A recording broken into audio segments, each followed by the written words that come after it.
Cha, cha, cha, Igbo kwenu. Owe. Cha, cha, cha, Igbo kwenu. Owe. Cha, cha, cha, Nigeria kwezuo no. Hello, beautiful friends, families, and loved ones. I welcome you all once again to my Igbo segment. Let's learn everything about the Igbo. I'm your regular host and teacher, Mazi B.O., a full-fledged Igbo son and teacher of Igbo language, culture, and traditions, including general issues that affect our lives, the lives of the Igbo and the lives of the non-Igbo. That's the way it goes. All right, before we continue, if you have not actually subscribed to my channel, please do so by going to my official website, mazibo.com. Mazibo.com. Mazibo.com is spelled as MOAAZIBO.com. MOAAZIBO.com. So please don't mind the way I'm pronouncing this, because I just want to make sure that all the characters, the letters there are mentioned, so that you will understand exactly what you're going to type in when you want to do a search. Okay. All right. Today we're going to talk about how the Igbos were actually led before kingship came to existence. Then, before the existence of kingship, there was no autonomy. There were disputes that were being settled by the head of homes, that is the husbands. So if there were issues that the husbands, the head of homes, could not settle, they would always report the matter to a particular person, either the eldest in the kindred, who would look into the matter and try as much as he possibly could to ensure that the problem was sorted out. So if he could not handle the situation, he would always refer the people to any of these following people: the Nzes, the Ozos, the chiefs, the Ichies. So these were people who were standby to deal with issues, to make sure that there was peace, to make sure that every rancor was sorted out. So that was one of their responsibilities then. So any of the aforementioned could be made to delve into the issue. So whoever was faulty, if there was a fine for the person to pay, exactly that the person would do. So the fine actually made people to kind of hesitate from creating unnecessary brouhaha. So there were less problems, but people were actually not contented because they wanted a central body. Because those ones, the Ichies, the chiefs, the Ozos, the Nzes, these people were just, this one is higher. Just like I explained the other time in my Ozo, Ichi Ozo to be precise. That's the title of a particular video that I did. So the Ozo is highly respected. Even then, he was highly respected. And I remember I told you that before anyone could be made a king, he would be made Ozo. He had to go through the rituals. So that was exactly how it took place then. So even in the modern time, it still takes place in that form. So now, the fact that there was a need for a central body who would handle any situation, kind of misunderstanding between homes, villages. So they now felt there was a need for us to have a central body, and that central body should be someone that everybody would revere. So it doesn't have to be, we go to Ichie. Ichie will refer you to, you go to Ichie. Ichie will refer you to one of the chiefs. Then one of the chiefs will refer you to Nze.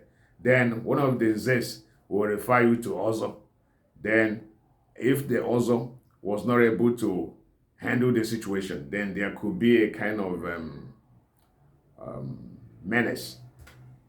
So such a kind of leadership was not actually what the Igbo wanted. Remember, I told you that Even then, before we kind of brought about, or before kingship came to being, before the emergence of kingship, the Israelites or the Jews had kings.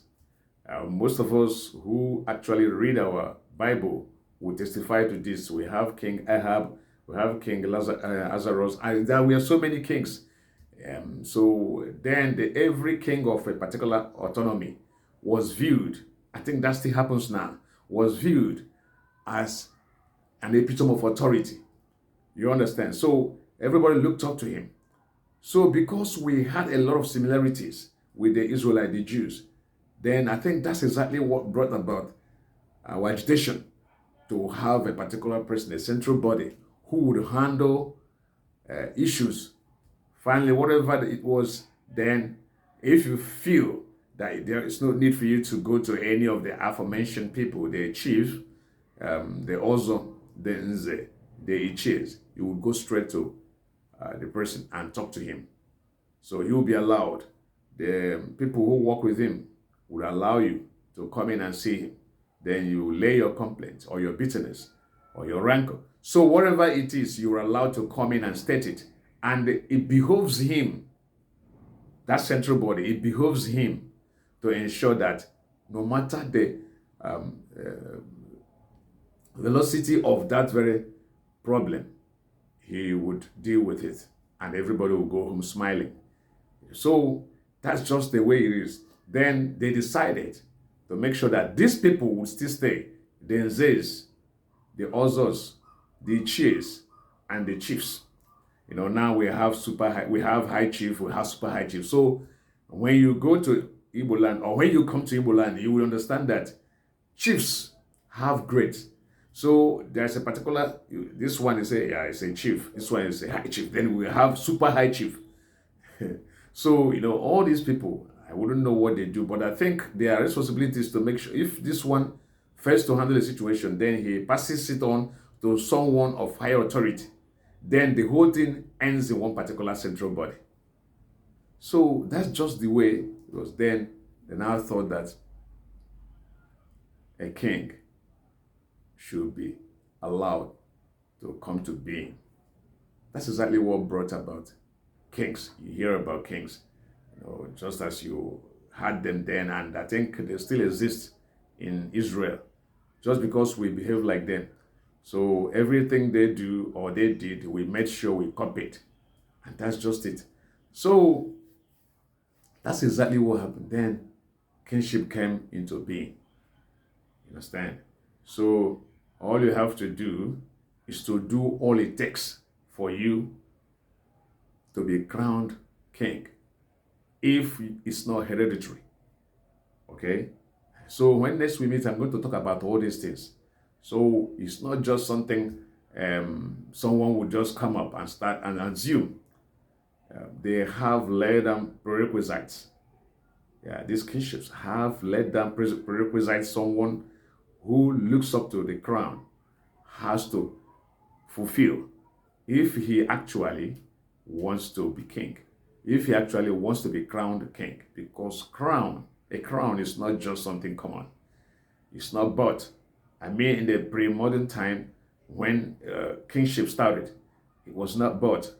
These days, people would say kingships were bought because someone would just come and start contesting with somebody he knew or he knows that the person wields the power or naturally should be the king, and someone who does not have kingship bloodline in him or in his family or his kindred would just come up from nowhere and begin to drag it with someone who has the kingship bloodline in him. So that's just the way it is.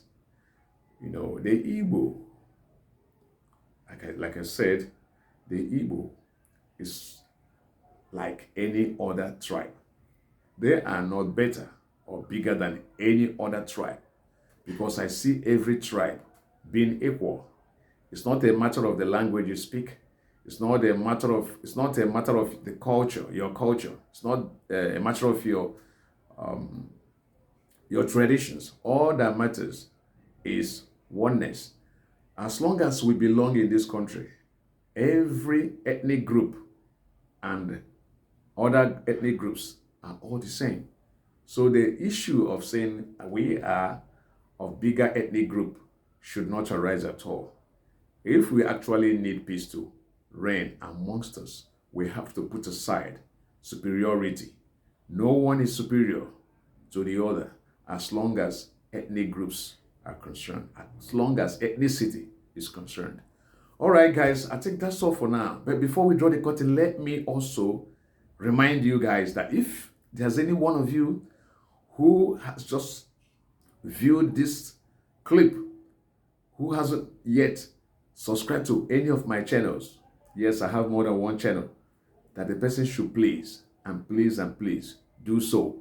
Feel free to watch all the contents there, then share, like my videos as well, okay? By doing so, remember I told that we rise by lifting others. Please, when you lift others, God will lift you. And he will not just come down from the sky and lift you. He is going to use people as well, just as you, to lift you. So as you're doing this, I say, may all your barns, your empty barns, be filled up to the brim. In Jesus' name, amen. All right, guys, I think it's time we drew the curtain. So some other time we have to talk about creating kingship, choosing kingship. That's how to choose kings. I think that's the next thing that should come up when next we meet. Okay, guys, love you all. Have a sweet dream. Bye-bye.